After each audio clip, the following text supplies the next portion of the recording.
सोमवारी रोजी police station Chandur बाजार हद्दीतील बँक ऑफ महाराष्ट्र आणि बँक ऑफ इंडिया येथील चांदूर बाजार बेलोरा चौकातील 2 ATM मशीन 2:15 ते 2:45 पर्यंत फोडून यातील आरोपी फरार झाले,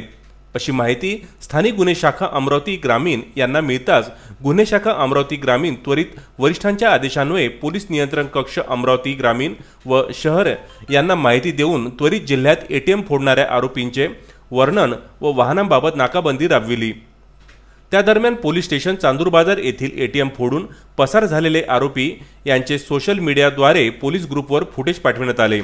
सदर फुटेज व आरोपीच्या वाहनांबाबत सादर केलेल्या माहितीद्वारे पोलीस स्टेशन मोर्शी येथील रात्रपाळी कर्तव्यावर असणारे कर्मचारी व होमगार्ड यांनी जयस्तंभ चौक मोर्शी येथील SBI वरील दोन्ही आरोपी यांना स्थानिक गुन्हे शाखा अमरावती पोलीस स्टेशन मोर्शी यांनी अधिक माहिती घेऊन विचारपूस केली। यातील आरोपी महेश अर्जुन मानापुरे वय वर्ष 24 राहणार गोकुल नगर चांदूर बाजार व दिगंबर जगनराव लांडगे वय वर्ष 32 राहणार कोळविहीर असे सांगितले असता सदर आरोपी यांचेकडे 53,500 रुपये नगदी, एक लोखंडी टॉमी, प्लास्टिक टेप, एक पेंचीस, गुन्ह्यात वापरली गेलेली मोटरसायकल, किंमत अंदाजे 50,000 रुपये असा एकूण 1,53,000 रुपयेचा माल आरोपींकडून जप्त करण्यात आला आहे। स्थानिक गुन्हे शाखा व पोलीस स्टेशन मोर्शी व पोलीस स्टेशन शिरखेड यांनी संयुक्तरित्या ही कारवाई केलेली आहे।